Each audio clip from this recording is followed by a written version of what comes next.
All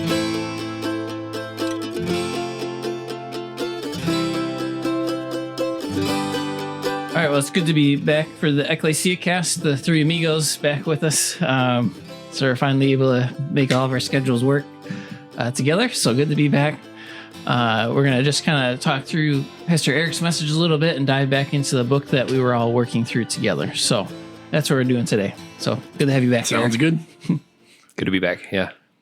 So I don't know if you want to kind of recap your message for us. And Yeah, first of all, man, it's been so good to preach through a book again. There's a time and season for everything, and I'm thankful for what we've done in the past. But I don't know, It's just this rhythm right now. It's just, I just love the flow of each week thinking through the book and the themes and what's the author trying to communicate, and then we come together on Sunday and we have an introduction to the service about it. We have songs about it. We have a message about it.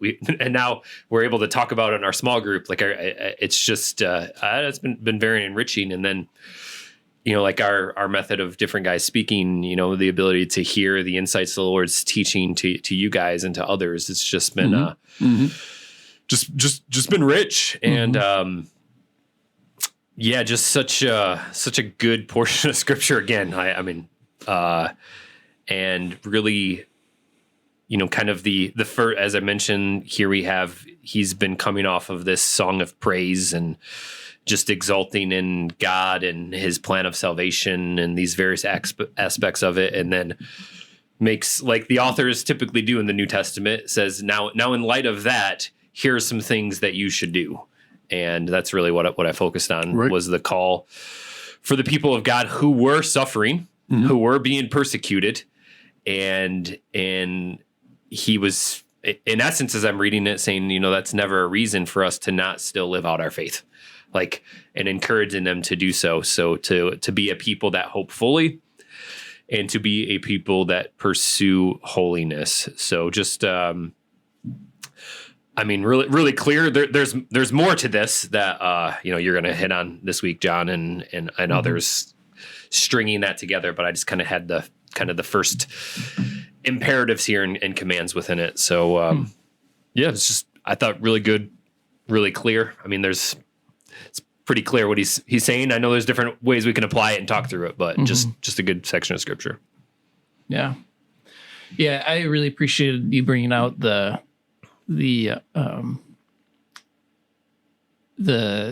can't think of, you brought us to Kevin DeYoung's article on the hole in your holiness, or how do you say it? The hole in our holiness. Yeah. And how we kind of fall into those two ditches of, we can either, fall into the ditch of legalism where we think I've got to do these to-dos. And if I do all the to-dos, I'm good. Check my boxes, got the 5 things good Christian's not supposed to do. I'm not doing those. Good. I'm good with the Lord. Or the other side is, I don't want to be like the legalist, so I'm not going to check any of the boxes and think through it at all. And I really appreciated you calling our attention to that out of this passage in particular, where he calls us, as he who called you is holy, you also be holy in your conduct, and thinking through the implications of that. I really thought that was just beneficial for us. And so... it's kind of interesting when you say that, because it is that tendency we have to think of holiness in those negative terms, right? Because a lot of the stuff you said were things that we shouldn't do or don't do.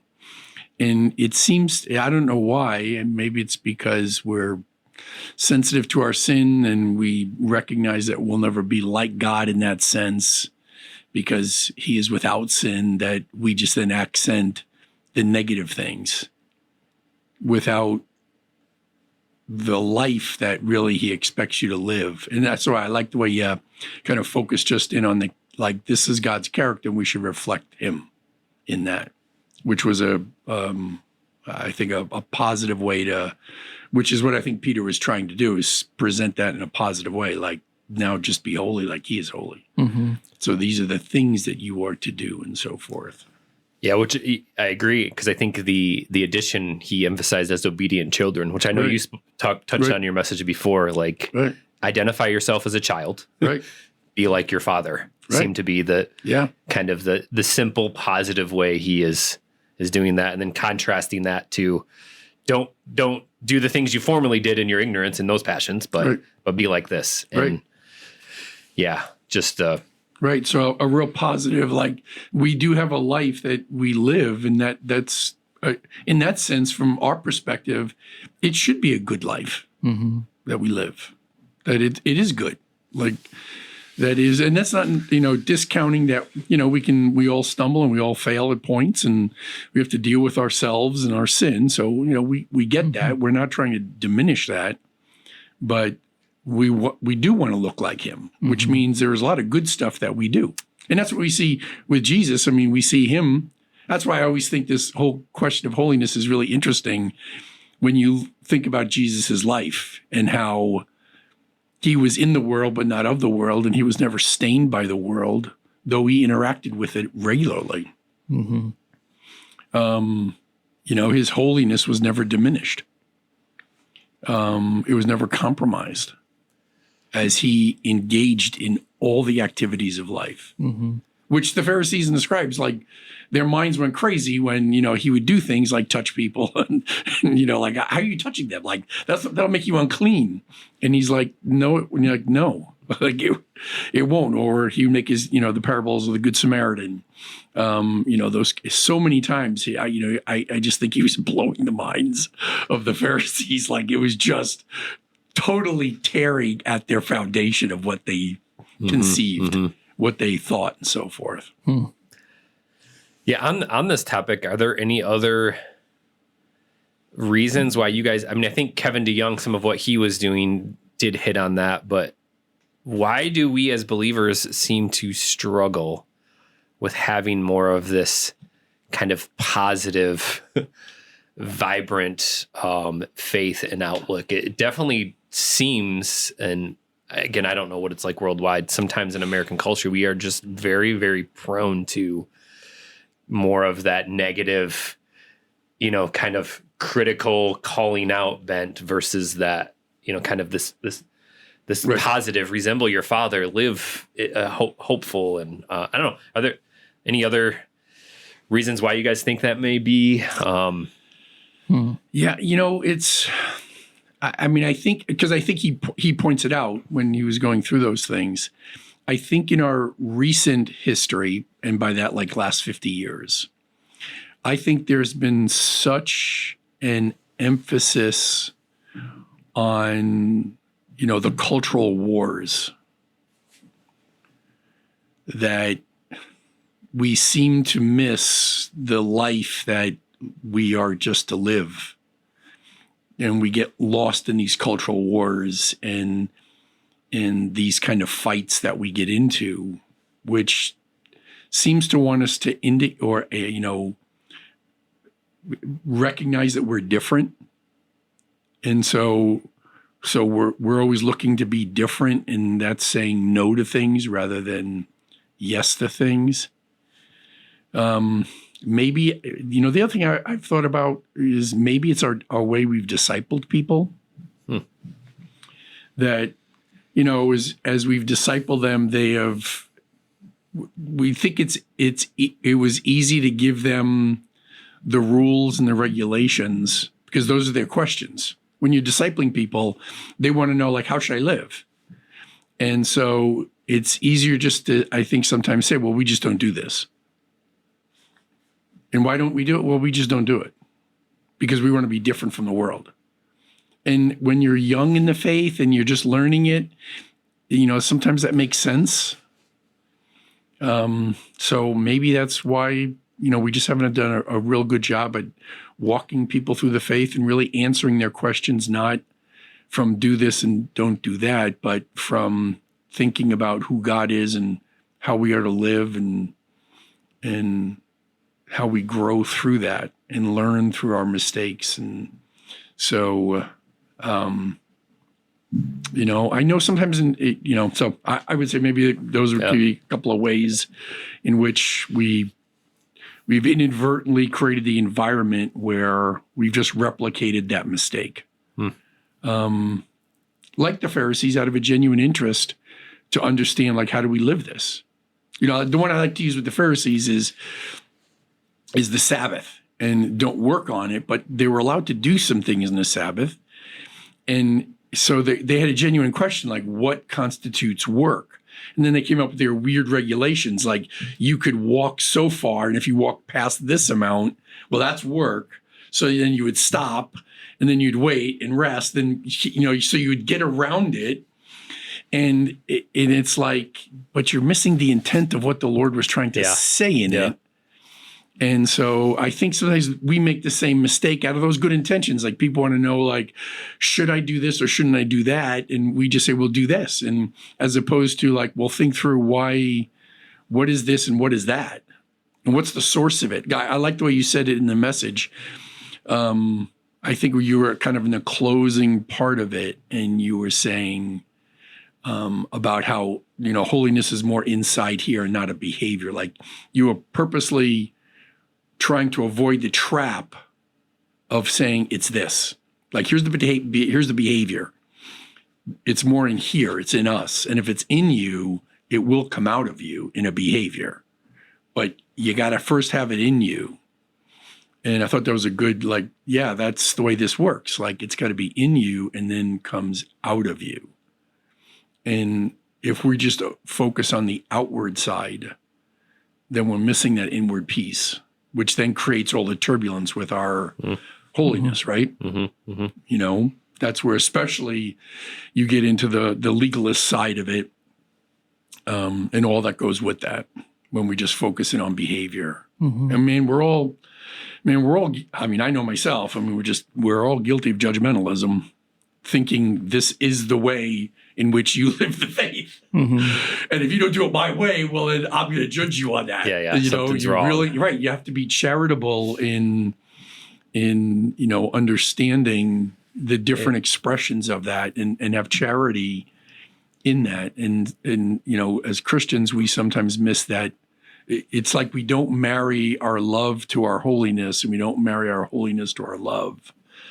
Like, I think we want to break like I've said, I think we want to break God down into individual pieces and identify those and try to live those, rather than recognizing he's a whole being, and all of these exist within him, like they do within us. Like, I can't separate my holiness from my love, and I can't separate my love from my holiness.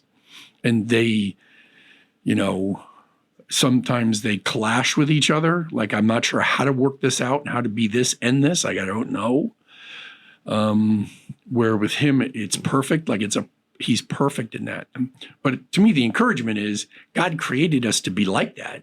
So if I didn't have my sin nature, I could do this. It's just my sin nature that's messing it all up, because that's what kind of affects the operation of this all. Yeah, it creates that tension, and I know we've talked about this a lot, that we just tend to be so uncomfortable living right in that tension. Like, we want the answer, the right answer. I don't know how many, I'm sure you guys have experienced conversations you've had with people in some of these, like, just, I want to know what's right. And it's like, well, I don't. Right. Walk with the Lord. Yeah, that's what's right. Walk with him. But in this specific situation, like, there's faithful brothers that have done this. There's faithful ones that have done this. Right. I think we have a tendency to really, really struggle with that. We're drawn towards that. Like, give me the to-do list, give me the checklist, give me the kind of external measures of my righteousness, and rather than the heart change, the wisdom living. Right. It's a little more challenging. I mean, like I'm sure you guys have heard about the Alistair Begg situation. I think that's just such a good contemporary example of, like, you have, to me, this was a faithful brother that gave advice, and that was his advice. And you can wrestle with it, whatever you think of it. But on the other end, people, you're wrong. What happens again? We're just, as believers, just arguing and telling one another what's right. And it's like, and the crazy thing is, he said in a different context, I would give different advice. Yeah. And I was like, as I was, seeing that unfold from a shepherding side of this, from looking at, our side as elders, that's so true. Like, every situation has a context, and you're navigating into that context to give that advice. And it's not this blanket, it's just not these blanket things or these blanket ways in which we just kind of move forward. And so I think that's a great example of sometimes the pressure we feel from people to do that, to have that, like they want it. And so we have to do it. And it's like, well, we can't, we can't do that. And the problem is there's a lot out there, a lot of noise out there that has no problem doing that. Yeah, it's funny you were talking about. They're exposed to it, and we have to deal with it. Right. Yeah, I won't say who, someone from our congregation asked me about that Alistair Begg situation, and that was kind of the answer I gave. I didn't know all that was blowing up. I had heard that things were blowing up, and basically the answer you guys were giving was the same one I gave. It was like, well, without really knowing the situation, I can't really say what I would say that to that particular situation. I can see a situation where maybe I would, give similar advice to Alistair Begg, and a situation where maybe I wouldn't. And it's it's hard to blast the guy for a situation that none of us are engaged with. To me, it's like, again, you can't divorce the character, the character of the man and the breadth of his ministry. Not that we're perfect, but all that goes into that context. Like, if he offered that advice, he's a wise man. He has evidenced that in his life. So maybe we just give him the benefit of the doubt. And if you're close enough in a personal relationship with him that you might ask or you might engage, which I would think that would be natural. But outside of that, that's my distant, I'm looking at family relations. That's my distant cousin. It's just part of my family. I have I have no input in this. This is not my fight. So why am I going to step into this and create this? Now, I just think with people, it's like, you have your own stuff. Deal with your own stuff. Yeah. Don't worry about your brother. And this may be a shock to people, but we don't always give advice that is 100%. I was just saying, maybe his advice was just really bad. I'm not saying that at all, but yeah, to your point, it could have just been really bad advice, but that's what I would chalk it up as. Yeah. He might have just gave bad advice in the moment. We've all been growing through different situations where it's like, I probably wouldn't say that again. I thought that was a wise thing. Probably wasn't the wisest thing. But I didn't think through it from these other avenues. But I think this hits on. So we talked about it in our life group yesterday. There was one of the questions that lent itself to it, and we ended up talking about Alistair Begg. But it's like this: what does it look like to live holy in the world, but not be of it? That's the essence of this question. And again, I think it's easy to just go into a ghetto. Oh, I'm living holy in a ghetto. And it's like, we're not being challenged, or to go in the other extreme. And, I've heard people talk about, well, you go to the bar and you get a buzz in faith in the name of Jesus so you can minister to people. It's like, what that can't be it either. Right. But I think for those of us that are sincerely desiring, which I believe is the majority of believers, I think most would actually be there. Yep. We're like, you know what? I understand this call to holiness, to mirror my Father, to follow the example of Jesus. I understand I'm supposed to do that. But then I'm confronted with all these situations. I'm not sure if I'm making the right decision. I'm not sure if I'm doing the right thing here. And I believe that's exactly where the Lord wants us to be, though, is in that fight and to reflect and have those moments like, I didn't handle that one correctly. You learn from it. But we look at it, and I think this is just such a good case study for us. It's like the culture, the Christian culture of American, and I won't even say it's the people that have a voice.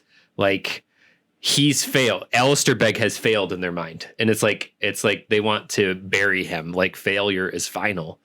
And I think we just need to be careful of that viewpoint. We are all, if we're out there trying to plot a way to follow our Lord, and we're going to stumble, we're going to make mistakes, and we want to be able to go back and reflect and change things up. But that's where I want to live, right there. And you think about the complexity of life today, and as especially as shepherds, as we're trying to give advice to people in the midst of some really complex questions. And we're trying to navigate in and say, I think the Lord has an answer and there's a path, and we're walking with people through this thing. It's challenging. It really is challenging. These are sometimes are not simple questions that we're trying to navigate into.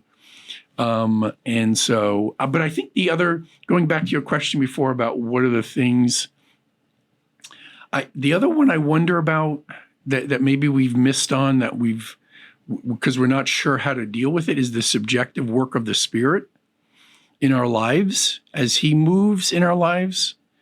And actually He is the one who is applying and giving and empowering us.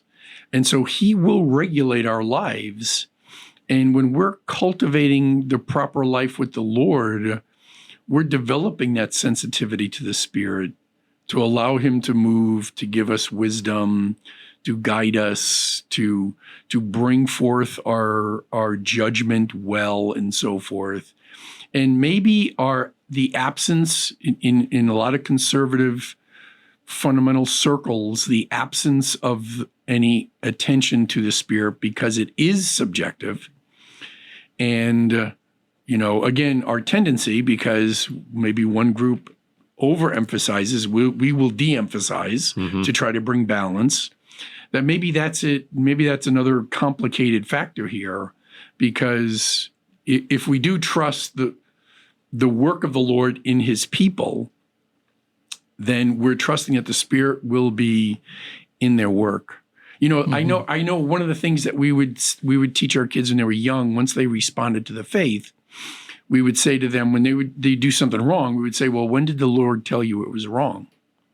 Trying to teach them, cultivate to listen to Him. Listen to Him. Because if you're not listening to Him, it's not gonna matter. You cannot listen to us. You cannot listen to anybody. So cultivate an ear to hear Him. And I think that's one of those, difficulties when you talk to a lot of believers. I know when I talk to a lot of believers and I ask them, so when did the Lord indicate? And sometimes they'll give you the strangest look, what do you mean? Well, when did He say no? And they're like, and I think there's this general confusion about what that is, which creates the environment, I think, for the rules. Okay, I just don't do it, and now you don't have to worry about it. And it's well, that's not how this works. Create a life, and you should be sensitive in your spirit. There should be, this way in which the Lord speaks, and you see Him active and working in your life. And when you get to these points, when you're trying to figure out, then it'll be. And I think what's interesting about this stuff is the general areas where we have consensus on holiness, we usually don't spend any of our time. It's all in those other areas, in these freedom areas or growth areas where we're a little bit different, that we spend all our time. And what happens is, I think those general things that we all agree on get lost. Great point. It's a good word. So you got believers who are not truth tellers. It's clear we should be truth tellers. Oh, but I will not tell the truth. But man, give me that skirt and I'll show you how holy I am. And it's yeah, but you don't tell the truth. Trust me, wear pants, wear jogging shorts. I don't care. Tell the truth. Yes. Tell the truth. That's far more important than you walking around in a skirt, or a guy wearing a suit, or these things. So it's interesting how the enemy sometimes can get us kind of, twisted around, and we miss, the mountain, and we just, recognize the molehill. If I could say it that way. Yeah, that's so good. One of the things I thought of after the message, I think connects to this point is man, I've enjoyed some great conversations with people in really, really different environments. I've sat in a room with a group of guys with cigars and a glass of Guinness with our Bibles open, rich conversation.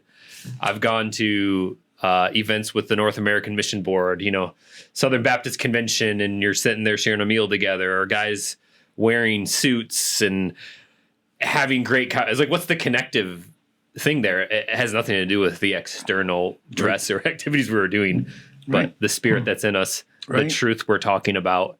And it's like, yeah, but how many of us would argue, even just what I said? Some people would say, I can't believe you would have associated with those people. And it's on any spectrum of that. Any spectrum.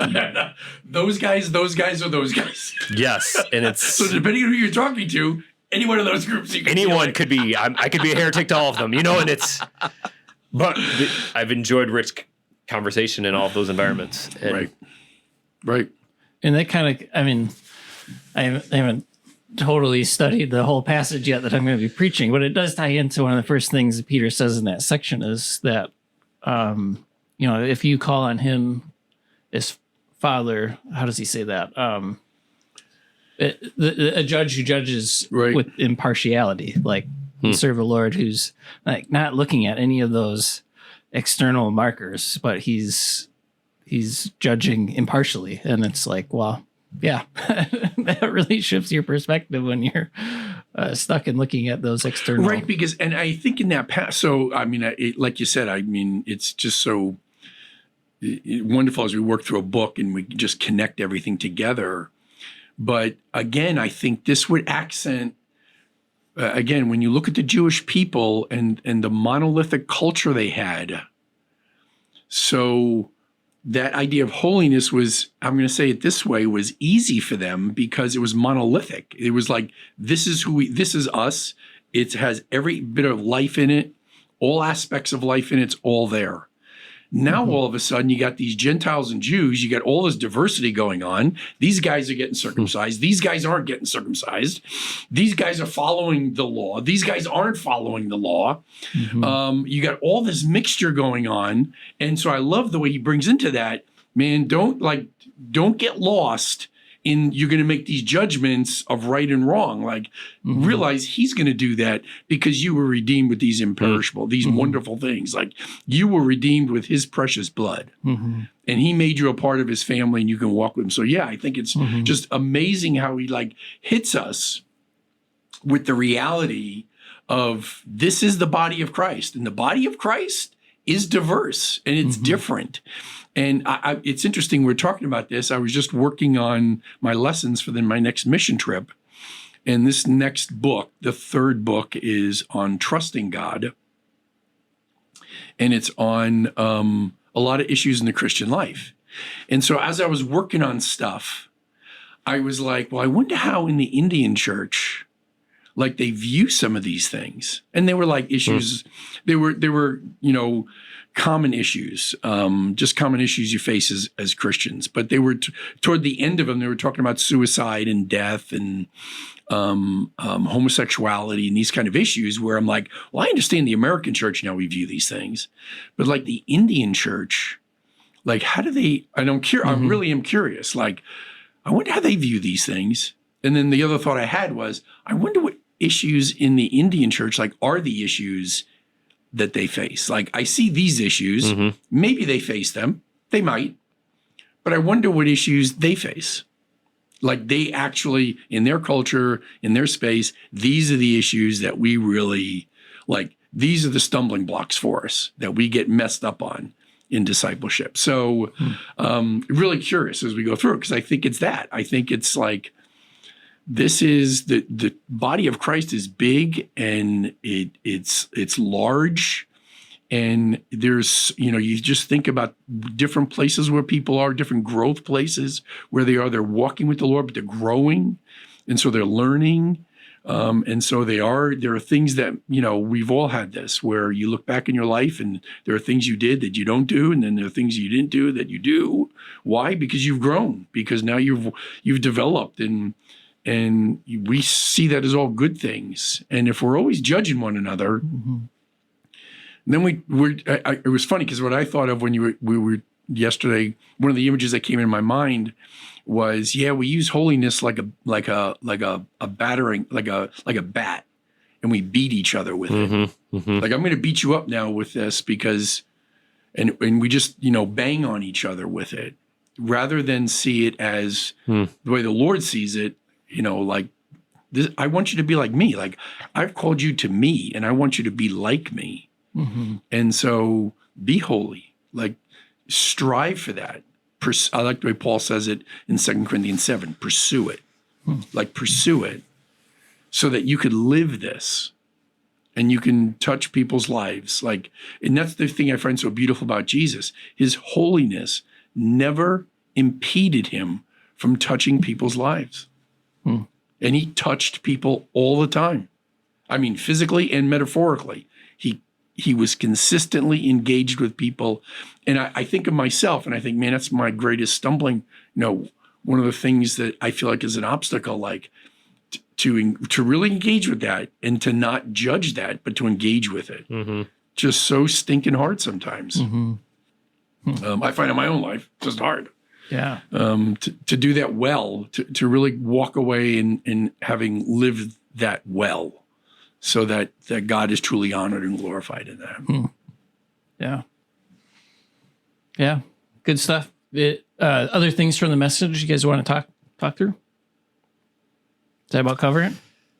I mean, the only thing I just that really struck me was the hope section the call that we can't just passively allow that to happen. We are not going to be a people that hope fully if we just don't, gird up the loins of our mind and be sober minded. So that just really struck me in preparation for it, like the importance of us cultivating that in our lives, that hope, or we do have a propensity towards despair. So that just stuck out to me. So right. Yeah, interesting that he would. You when you talked about verbs and the imperative and the indicative is being factual and the imperative is being our commands, gives us direction and so forth. And I thought it was really interesting. I was like, that's kind of interesting, like to command someone to have hope. Like that is. I thought the same thing. Yeah, that's a really, like, think about that. Like, I'll use the Super Bowl as an example, like to give the 49er fans hope. I'm going to command you to have hope. Like either you have it or you don't. It's not like a command like, okay, now I've got hope. But what I find so amazing about it is the expectation of what God is going to do, which gives that command life. Like it's not us just trying to marshal within ourselves, just hope. It's like God's going to do something, so we trust him. And hope is always that future tense of faith. Like we're going to be confident we're going to do that. And, to be in suffering and to hear the first thing he says, hope. Mm-hmm. Which means you may not get out of this. Mm-hmm. You have to go through it, but have hope. Like have hope, like understand God is at work, which is just so helpful. There's a funny illustration that do you guys know who Carl Jones is? He's a local pastor at I think it's the Freedom Center. Oh yeah, I know him. Yeah, so he's a big Phillies fan. And when Philadelphia Eagles fan, sorry, I need to be more specific. He when Detroit was playing in the playoff game against San Francisco, and it looked like we were going to win, he was basically as a Philadelphia Eagles fan, he was like, you guys, like he was encouraging us Lions fans, like you got to believe, like this is going to happen. A lot of Lions fans were in his comments on his Facebook page, like talking about how, like, yeah, it's just not over till it's over. Like we've been through enough. Yeah. And he was like, you just have to believe, like you've got to. And it was just kind of funny. The interaction, very similar. Like those, the Philadelphia Eagles fans, like very much like, yeah, you believe, you will your team to get there. Like that's something real. And then the Lions side of it is like, yeah, I don't think. That's not going to work. It never works. And so funny. Similar idea with Peter just saying, yeah, you gotta have hope. That's what I love about looking at the way Peter writes, because Peter does like to use adjectives, which, reinforce he's giving more descriptors. And I love the way he says he uses an adverb there to say, like, you are to just, you just not to have hope, you to fully hope on this. Like you ought to really like, and I thought as I was sitting there listening to you, I was thinking, yeah, that's the way that we do it. Like is the Lord returning? Yep. We know that. Is that my hope? Yep. But do I really have hope that he's returning?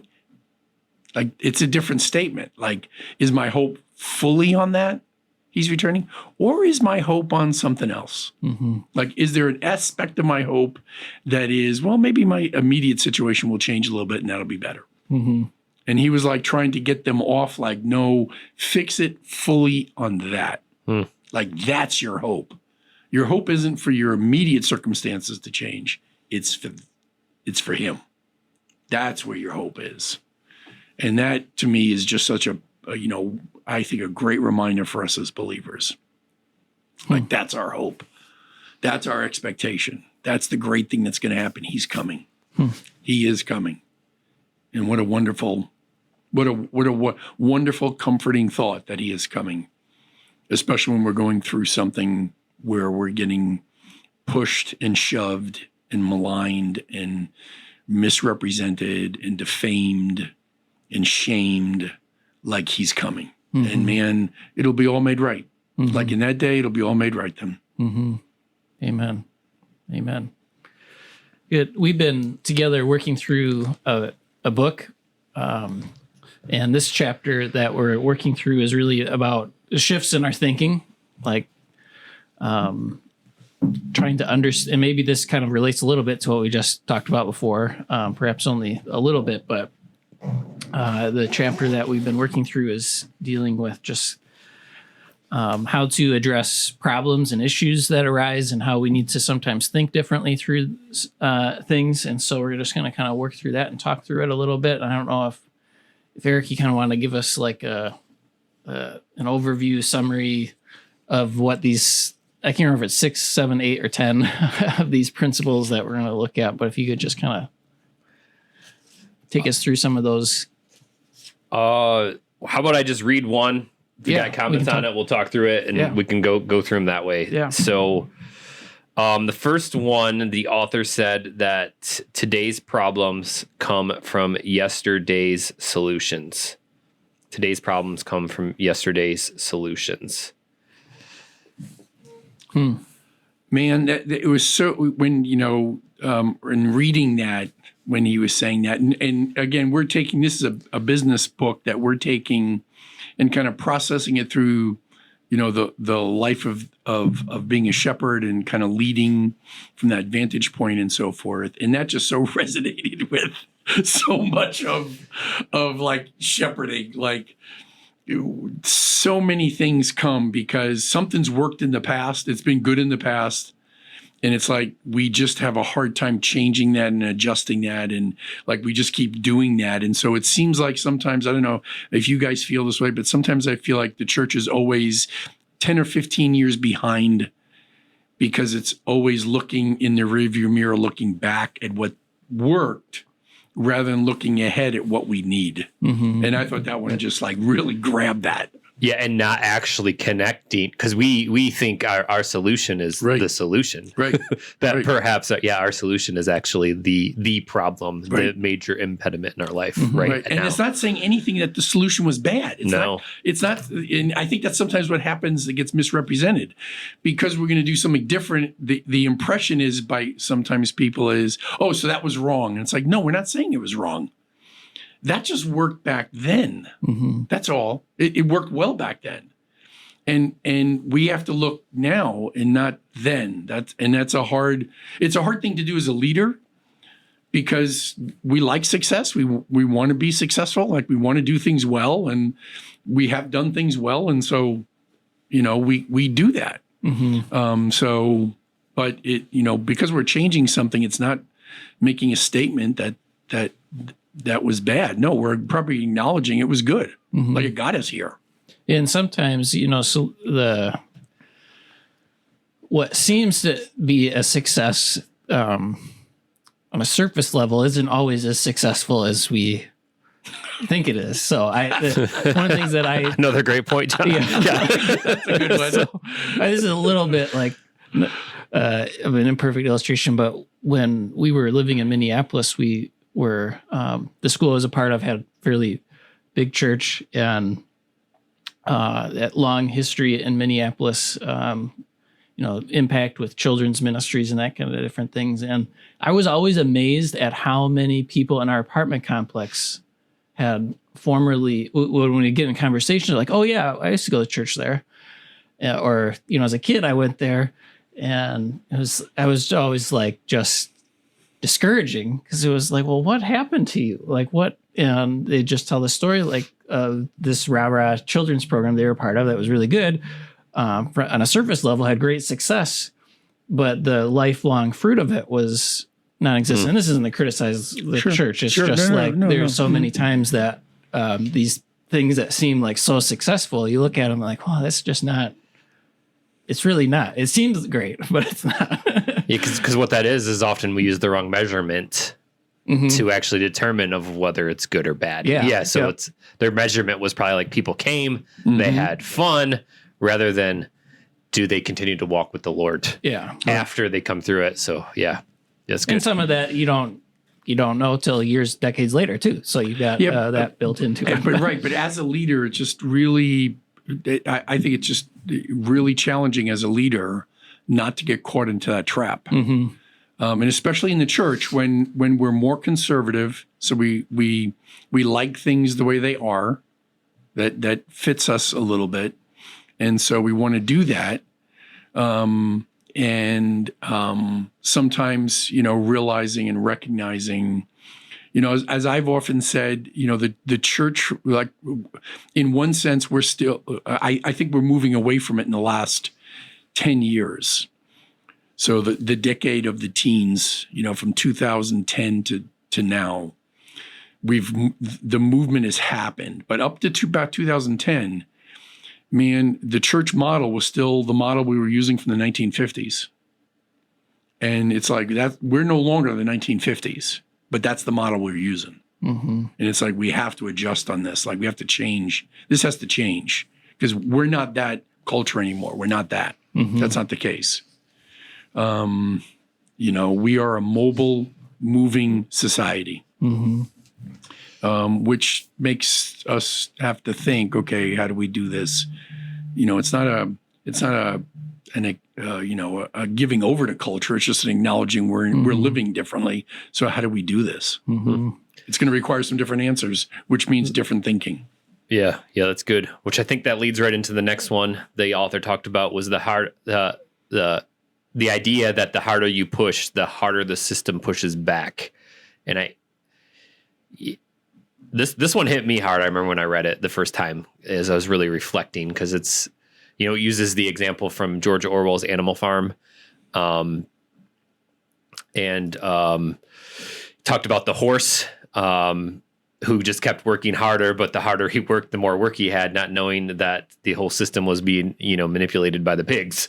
And so he didn't know that the system was rigged against him and, using that illustration. But then he goes into many other examples. But I think sometimes in our approach, we think that we go to work harder, but if the model or whatever we're doing is just, it's no longer effective. Right. It doesn't matter how hard we're going to work. And I've honestly found that still and as that's something that I think in what we're doing here, I always wrestle with. Cause I'm like, I want to go back to how we planted the church. Like this is the things, but it's like, but oftentimes looking even back at the church plan, I look back, man, the harder I worked, the more work there was to do.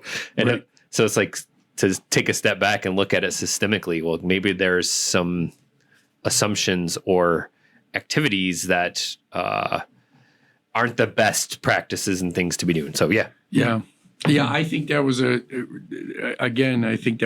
good one for our thinking because I think with the heritage of the Puritan work ethic, and that resonates with us. Like hard work we value hard work. So I think it's something that's like good. God created us to work. So that's a good thing.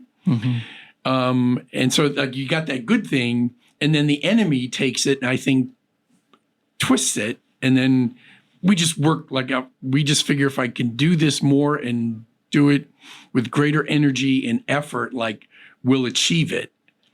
and it's not really understanding the dynamics that are alive in the midst of this. And I see that weakness in me. Like sometimes I'm not a strategic thinker that way. Like I can work well, I could do work, I can do this, but I can't see sometimes that the pigs are manipulating all this. I don't have, some people are really good at that. Like they can look at something and go, oh, this is what's really actually happening. And those leaders are really great because they can see that.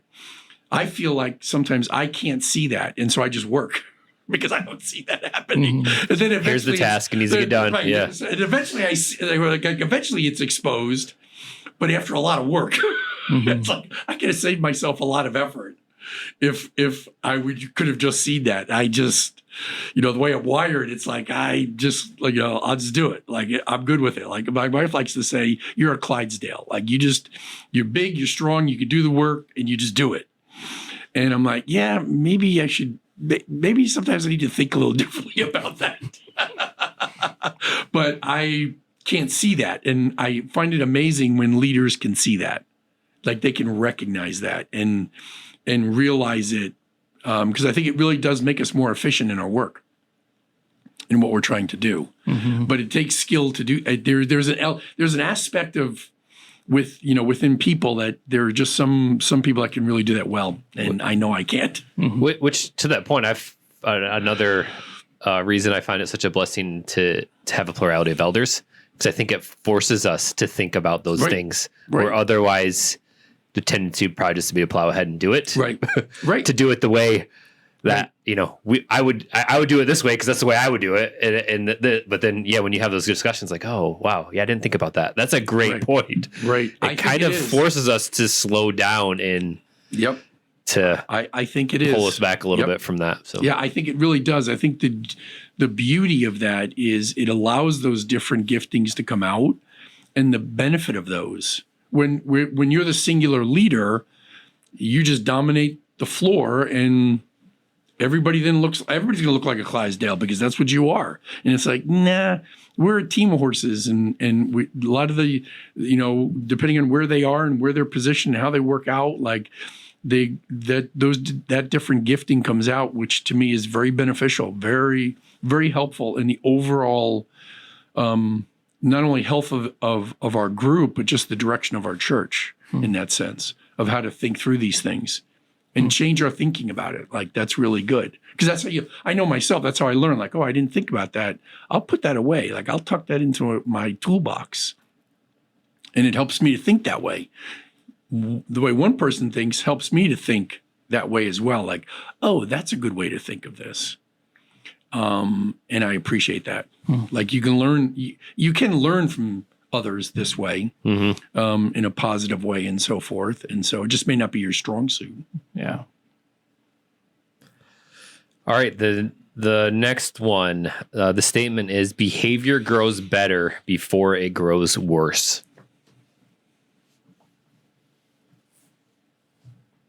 Yeah, and that one is dealing with, if I remember right, as you're giving feedback, for instance, to an employee, they'll perhaps better their behavior for a short-term gain. Like, oh, my boss is watching me now, so I need to do this better. So I do it better. But then you just fall back into the same routine, if I understood it right. Like or it gets worse. Like the employee's just like, yeah, I'm done. And because it talks about the delay. Yeah. Yeah, in there. Yeah. Yep. I don't have a whole lot of thoughts on that one. No, I think it's definitely familiar with it. Well, and I think it connects the next one. The next one is the easy way out usually leads back in. So very much connected to that previous one of quick fixes in the moment can appear to make things better. But I mean, we see this in counseling situations all the time, right? So, Yeah, I use kind of a funny illustration in the book of a man a drunk man who's lost his keys, and the guy intervenes and asks, like, well, where did you last have your keys? Well, it was by the door.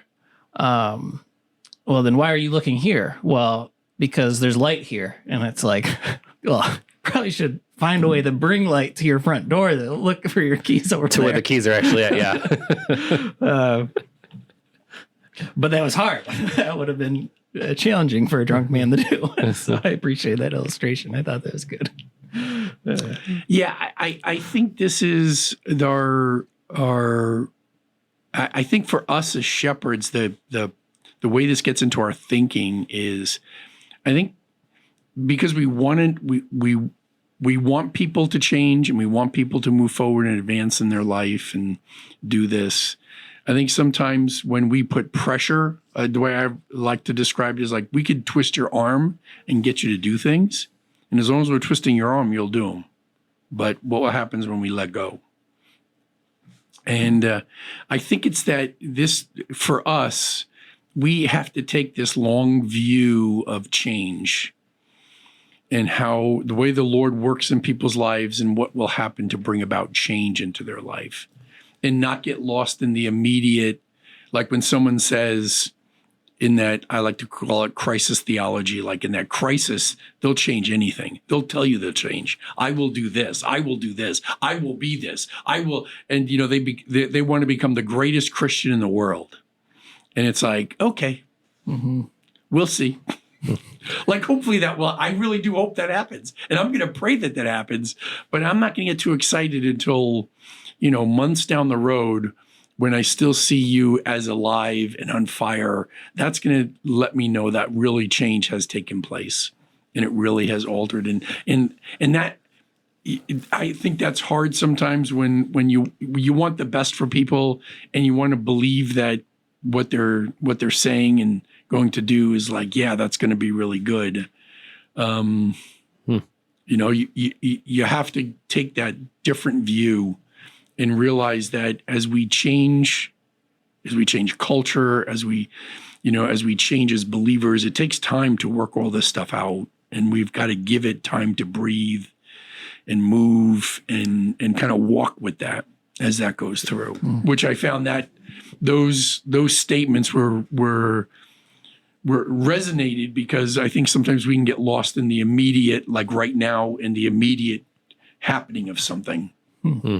Because people are, engaged with something, and they say it to us, like they'll, how many people have you had that have said flattering things to you only to turn around and say something very different in a short period of time?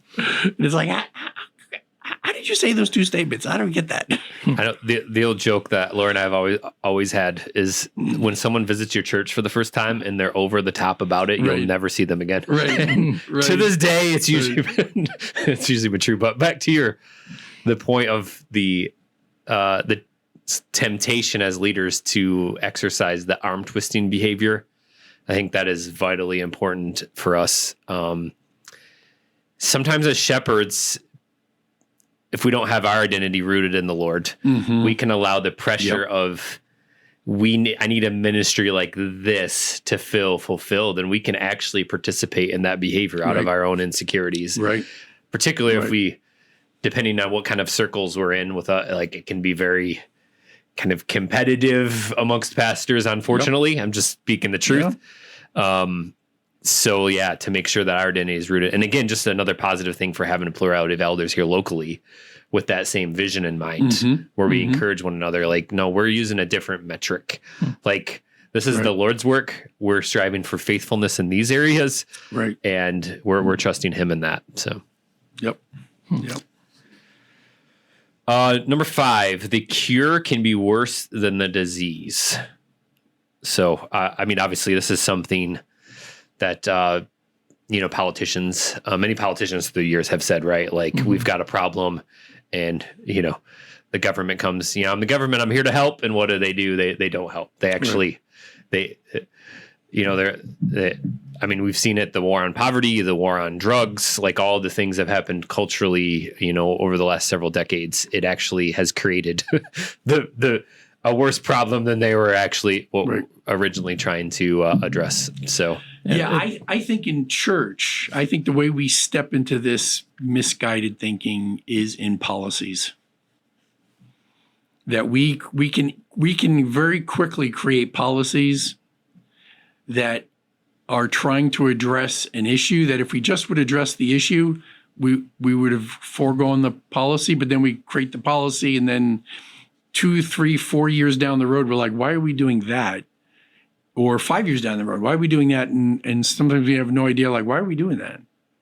Yet we have this policy in place because we were avoiding an issue and just dealing with an issue. I think that's where we can sometimes, in our policies and procedures, really stumble, committing that. Like, just deal with here's this issue. We don't really need a policy on this. We just need to deal with this issue. Because it's really not affecting our entire church. It's affecting that one person or one family. Like it's affecting that, and we need to deal with that, not everybody in that.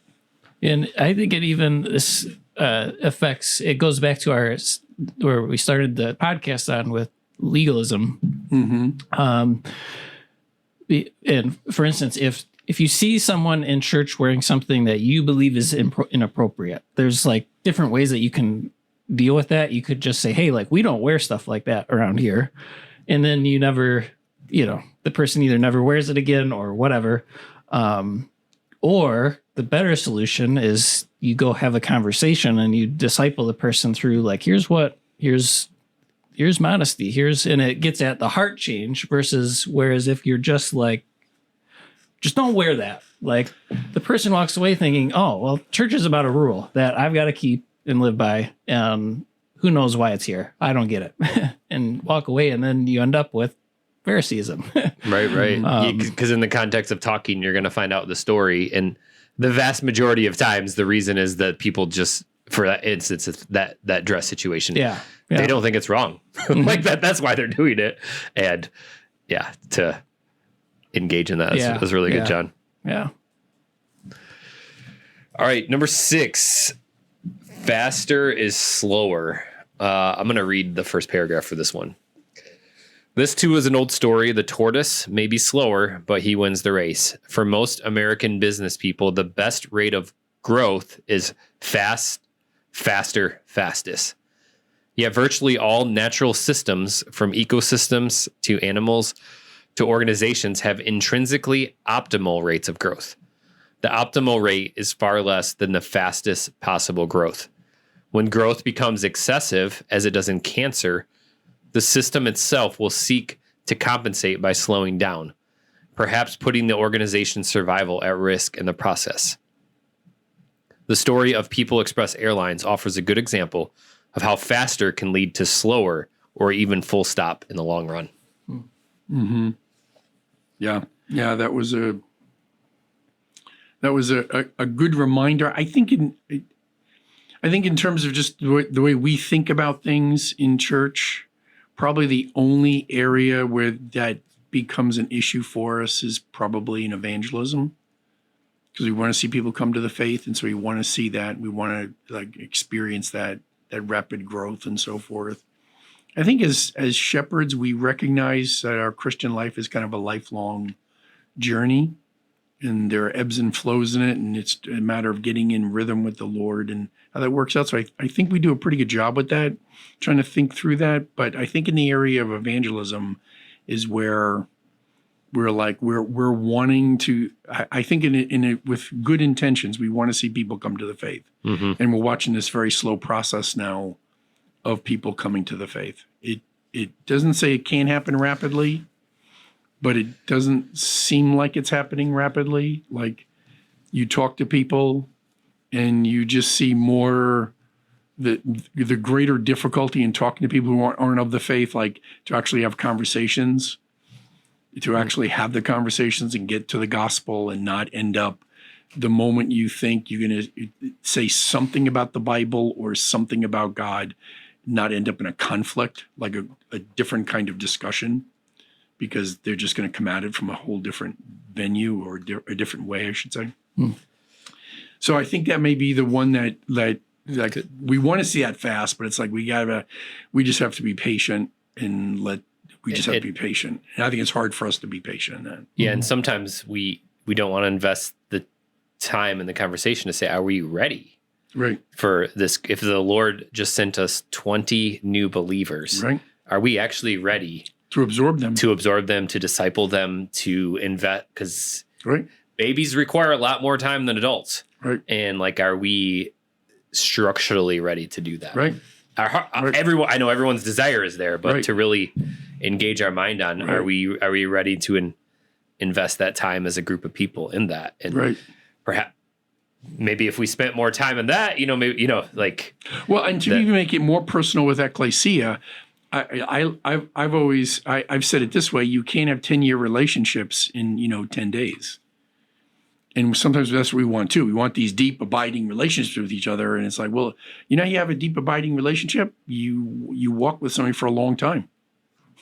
And when you walk with them for a period of time, you can have a deep and abiding relationship with them, because it takes time to build a relationship. You can't hothouse it and try to fast grow it. You have to let it grow and live.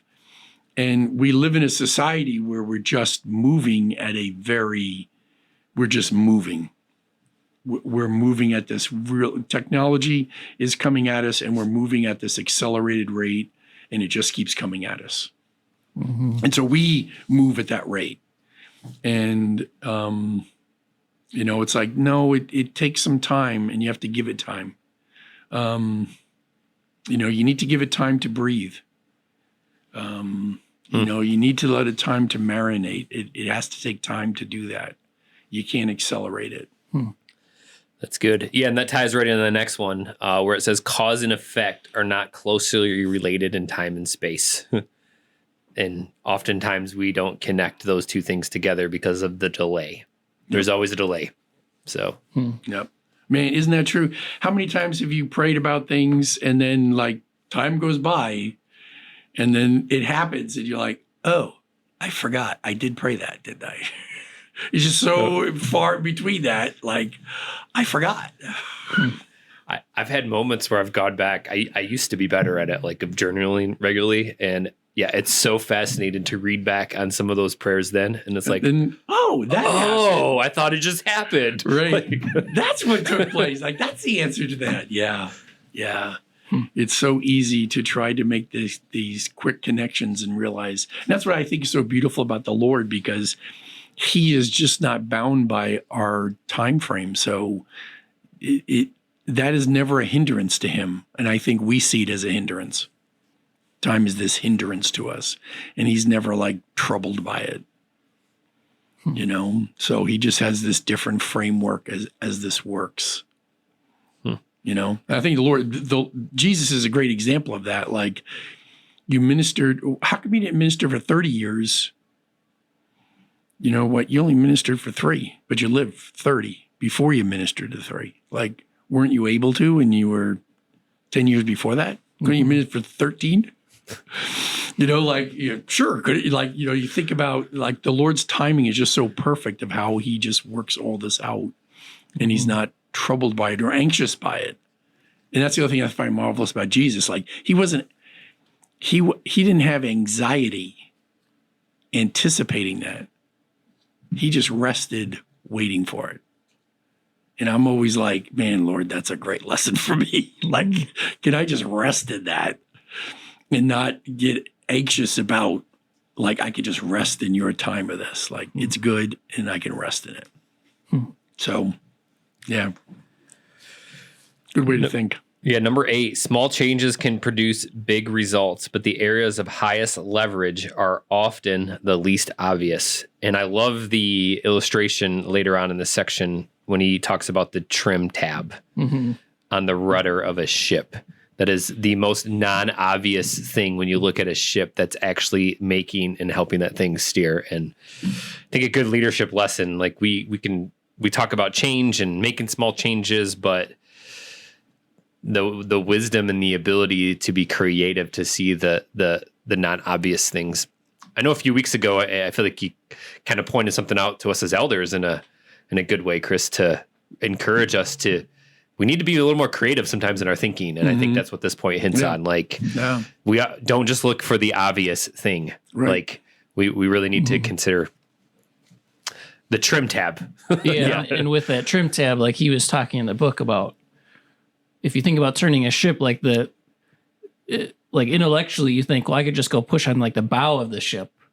And with the trim tab is in the very back, just a small little plane that is hydrologically, I don't know if that's the right term, but it's changing the direction of the ship because of what the forces it's exerting on. I don't know how it all works, but it is like we often look at those big things like pushing on the front end of the ship, but to actually move that ship, like that would take an incredible amount of force and effort, Right. where the real change is happening in the very back at that trim tab, which is so appropriate for life. Like how often we're like standing there at the front of the boat, like trying to move this thing and not focused on what the little changes that we need to make that will address the problem. So I know one of my mentors, he talks about this often, and sometimes I think it's difficult to identify that, but he talks about finding your trim tab activity in your work. And That's a good way to put it. Yeah, he encourages that. He's like, there's in your work, there is a thing that is the most effective thing for the organization, for moving things forward, for whatever that is. And he like that's kind of how his mentorship model is really urging to identify that thing, because again, how often the urgent Right. tends to creep in over the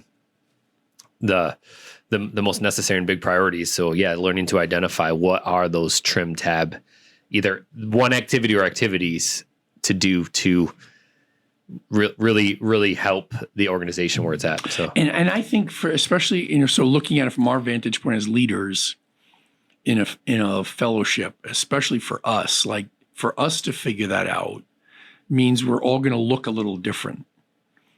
Our shepherding is going to look a little different in that, to try to find that. And I think we're trying to step into some of these areas and figure some of that stuff out. Like, I think the way we would put it is find your lane and get into your lane and stay, like you stay in your lane. And if you stay in your lane, that's a good thing. Like that's a very good thing. And find that. And if you can do that, you and me and you and me and you and me and all of us together will then be able to have this influence to move this thing that goes through that. But sometimes that group think gets in our way, where then we all have to do this together. So if we all do this together, we can all move the ship if we all do it together. And it's like you said, it's a great image. Like, yeah, even 5 of you aren't going to move that ship. Yeah, it might be a little bit easier to do. Like maybe you might feel better because there's people around you. You're not going to still move that ship. yeah, absolutely. Find your spot, and then you'll move the ship. Then it will move, but you got to find your spot. And that means we're all going to look a little different. We're not going to look identical in that, because we have this little thing that is our little thing, which is a big thing. Yeah, and I think that definitely, connects to just a lot of the stuff we're talking about on that is like we're talking about us as leaders. We've got to open ourselves up to a little more creative thinking in what it looks like. Right. Obviously, we know that, there's duties and responsibilities as elders, but the ability for us to flourish in a little different lane according to gifts and experience and background. Right. Yeah, I think sometimes, there's probably a fear of that. That, right. We all, here's what we should do. We all have experience in that sense of knowing people, knowing pastors, knowing what this is. So we all have a general sense of what we should be doing. But it's specifically the different things that we do are important, and the way what the Lord has given you is valuable. It's valuable, and you contribute. We all contribute to the overall health of our team in that way.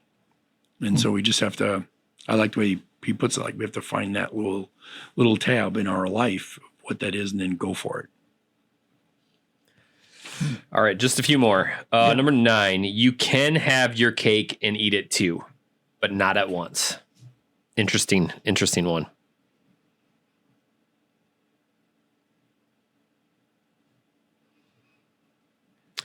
Sometimes the naughtiest dilemmas, when seen from the system's point of view, aren't dilemmas at all. They are artifacts of snapshot rather than process thinking. and appear in a whole new light once you think consciously of change over time. For years, for example, American manufacturers thought they had to choose between low cost and high quality. Higher quality products cost more to manufacture, they thought. They take longer to assemble, require more expensive materials and components, and entail more extensive quality controls. So he's just getting on the either or debate rather than the both and is really what it's hitting on there. So, Yep.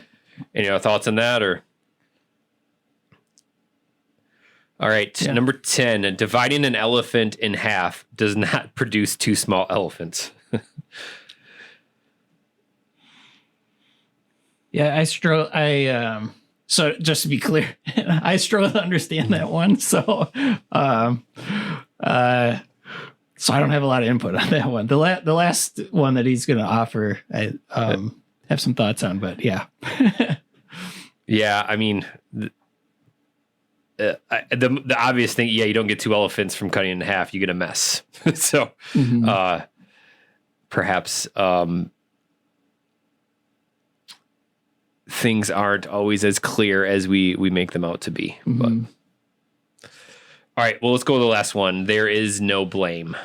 What do you got on that, John? Well, I just appreciated that because it's helping us to see, like, it's either as an elder team or as a husband and a wife, like having that mindset that there isn't an enemy, that, as he says at the end, the cure lies in your relationship with your, quote, enemy, unquote. And he's using it kind of, I think, tongue in cheek, like they're not really your enemy. They're your friend, they're your coworker, they're your wife, they're your fellow elder. And it's really easy to be like, oh, if they would just be different, like this would all be different. And the reality is, like, we're a part of a team, so we're gonna live or die as a team, and so that means that we're gonna have to work at this. So the idea there's no blame, like you can't blame other people for what, the issues in your team or the issues in your marriage. Like it's a we problem. So That's good. yeah. And that's I don't remember if we've already covered this or if it's coming in the book, but part of the encouragement with that too is we often make structural problems relational problems. I think that connects to that is we want to point blame at a person, where oftentimes it is just something it's impersonal. It's something structural that we just need to fix and to resolve. Which I think is really, really important, because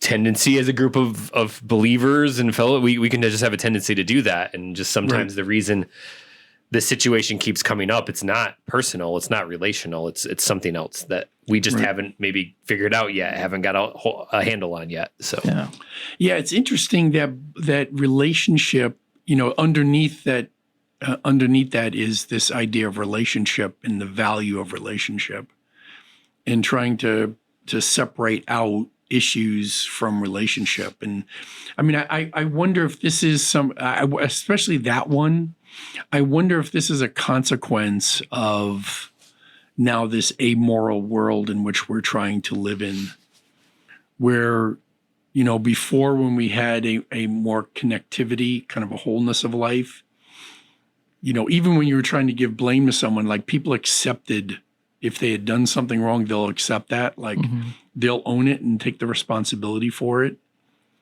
And now we've kind of walked away from that, and now we push that off. And so it's difficult to engage on an issue because people take it so you're blaming me. Well, no, you didn't do this job. I'm not blaming you. You didn't do this job. And there's a reason why you didn't do the job.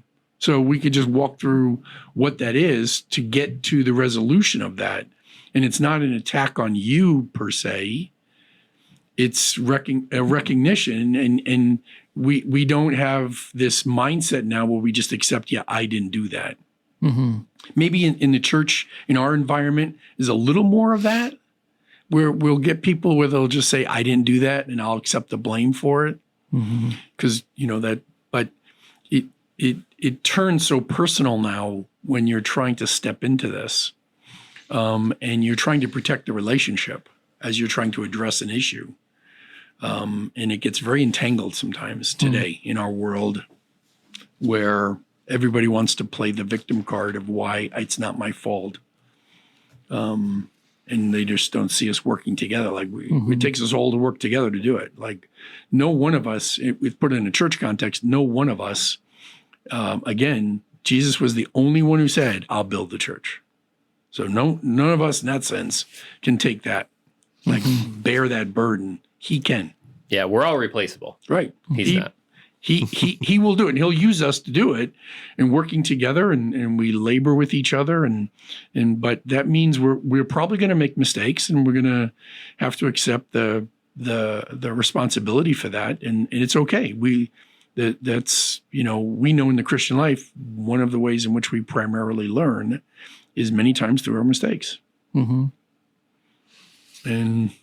we just have to kind of walk into that and so forth. So yeah, I thought it was good. Just to focus on the way we think and the way we process and try to get into that, and I just think this is going to be an issue in, not just the days ahead, but I think the decades ahead, that thinking is going to be a major issue in the church. Believers have to really focus in on what the Lord is doing and how he's redeemed their mind and how he wants them to think. And that's going to be increasingly an issue for believers as we go forward in these days to come. So I think these are wonderful ways in which to just kind of think about how you think. That's a good thing. That's a positive thing. Amen. Yeah. Good to be together with you guys again. Praying for our church people that you're walking with the Lord this week, that you're living for him, that you're listening to Pastor Eric's message from Sunday and using that throughout your week to really process where you are in relationship with the Lord. So encourage you, God's blessing upon you, and Lord willing, we'll be back next week.